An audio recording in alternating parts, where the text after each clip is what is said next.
Hey guys, this is Fundom on Chuphakamo. Tonight on Imbewu, Zetulele, Zagiti, and Kulego confess on the family that Zetulele kills Lindile, and Mazulu become angry and got disappointed that Zetulele is a killer. And it seems like Punyuga reveals that Zetulele is the one who killed when he found the toy of the truck on the accident mission.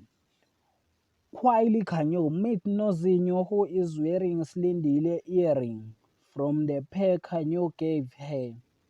Mira asked Shira not to play the record where she admitted that she drugged Narobi.